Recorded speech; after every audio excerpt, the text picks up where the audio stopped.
In this gripping episode, a car smashes through a safety barrier and teeters on the edge of a cliff, the precipice of danger. Suddenly, chaos ensues as one of the passengers plunges into the unforgiving sea below, becoming prey to a swarm of ravenous sharks. As tension escalates, the car hurtles downward, leaving us on the edge of our seats. Will the remaining passengers face a similar perilous fate? Don't miss out. Smash that like button and hit subscribe to unravel the heart-pounding twists of this harrowing journey. This is one of the most terrifying and unique shark attack stories you'll ever hear. It was 1967 in Sydney, Australia. Some friends were heading out for the day. They were a group of 3 adults and 1 child. They climbed into the car, chatting happily as they made their way along Australia's coastline. They drove through Sydney's picturesque eastern suburb of Dover Heights. The road wound along the cliff tops. On this particular day, however, the visibility was poor. The autumn fog had rolled in off the sea, enveloping the coast and the city in a blanket of white. As the car motored along, the child in the back seat began acting up. He had dropped something on the floor and couldn't reach it. In an attempt to calm the child down, the driver tried to reach into the footwell behind him and find the toy. He took his eyes off the road for a second. It was a second that proved fatal. He misjudged his speed at the oncoming corner and veered to the other side of the road. He slammed on his brakes, but it was too late. The car crashed through the safety barrier.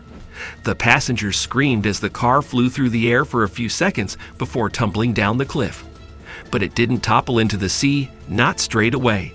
It became caught on some rocks sticking out from the cliff edge. The rocks held the car in a terrifying vertical position. The sudden halt on the rocks sent everyone flying forwards in their seats. The front passenger hurtled forwards. She smashed through the windscreen and fell to the water 100 feet below. Only seconds later did she hit the cold, hard surface of the ocean. She lay still lifeless on top of the water. Within moments, there were shadowy shapes making a beeline for the woman in the water. They converged from all directions, drawn by the loud splash, drawn by the scent of blood. There was a frenzied attack on the woman's body. Eyewitnesses reported seeing 14 sharks thrashing around in the water as the car hung precariously on the cliff above. If the passenger hadn't died on impact, she was torn to shreds in seconds by the sharks below. The driver could see the commotion in the water. He could see the ocean bubble and boil turning red as the woman disappeared from sight. He cried out and tried to look behind him to see if the others were alive in the back of the car. The seatbelt bit into his chest. He couldn't loosen it. He couldn't free himself. It was holding him firm, but he needed some slack in order to move. He heard the car creak and groan under the strain. Every time he made the slightest movement, the car rocked and swayed. It was hanging on by inches. When the driver glanced over his shoulder, he could see the child and the other passenger were not moving. He tried to reach them desperately, trying to wake them, but they didn't respond. He didn't know what to do. If he somehow managed to climb out of the car, he was still stuck on a sheer cliff 100 feet above the sea. People rushed to the cliff top as the car hummed there. Emergency services were called. The man had hit his head badly on the steering wheel.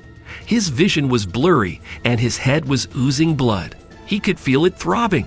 The pounding of his heart sounded in his ears. Terror gripped him as he prayed for a miracle. But after 30 minutes clinging onto the edge of the cliff, the rocks finally gave way. The car and the driver were sent flying. The car crashed downwards, somersaulting down the cliff. It smashed into the water below and bobbed there for a few minutes. The man felt the rush of water entering the vehicle. He desperately pulled at his seatbelt, but it wouldn't unclip. As the water kept rising, he panicked more and more. He felt it creep up over his feet and onto his lap. He was now sitting in waist-high water. Then something swept past his side, just outside the window. A dark gray fin sliced through the water. Then another, and another. The man was surrounded. The sharks had gotten a taste for human flesh, and they were hungry for more. Frantically, the man tugged at the seatbelt. Eventually, he was able to ease the tension and unclip it. The car was now half submerged. There was no way out except to dive under the water and swim out through the half-smashed windscreen. But he knew what was down there. The thought shook him to his core. He knew the second he exited the car, He would likely be devoured. He heard thrashing and splashing around him. He wheeled around. The sharks were trying to get through the smashed back windows. They were trying to get to the two passengers in the back seats. He had to get out of there. He had to act fast. He took one deep breath near the roof of the car and dived underwater. The blurry, shadowy figures of the sharks came into view as they swam past the open windscreen. He watched as they swam from left to right and back again, circling the vehicle looking for a way in. When he could see no sharks in front of him, he chose this moment to go for it. He pushed off the driver's seat with his feet and swam through the smashed windscreen. The blood from the gaping wound on his head flowed into the water. The scent enticed the sharks. They homed in on the injured prey. When he surfaced, he scrambled onto the roof of the car. It was barely above water. Now it was wet and slippery, but he clung on, hauling himself onto the steel top. He steadied himself there for a moment, breathing heavily. Blood dripped into his eyes. He wiped it away and looked at the shore. It was tantalizingly close. All around him, dorsal fins broke through the surface of the water. They were having a feeding frenzy. They had found their way into the car now and had made their way into the back seats. As the car gurgled and rocked, and the tail fins of the sharks thrashed and splashed, the man knew he had to make a break for it. In just seconds, he knew the car would be at the bottom of the harbor and he would be eaten. Summoning all the courage he could muster, he dived from the roof of the car towards the shoreline. It was only feet away. He knew the sharks would be on him instantly.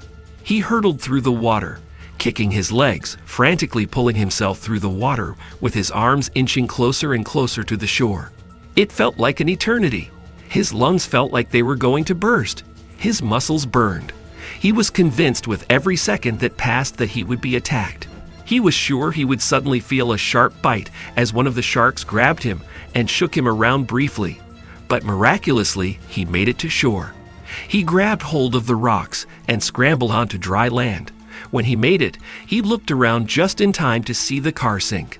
The swirling and the bubbling of the water was all that was left as it swallowed the car. The thrashing and splashing of the sharks continued for some time as they followed the car downwards. When emergency services reached the man, he was taken to hospital. He had a serious head and neck injury and was also treated for shock. But luckily he went on to make a full recovery. He lost his friends that day in a tragic and terrifying event that would haunt him for the rest of his days. There had been a lot of reported shark attacks in Sydney Harbor and its surrounding beaches over the decades. The exact species of shark involved was never identified and remains unknown, although marine biologists theorize that this might be the work of the bull shark since they occasionally hunt in groups called schools. If you enjoyed this video, don't forget to like, subscribe, and hit that notification bell so you never miss new videos.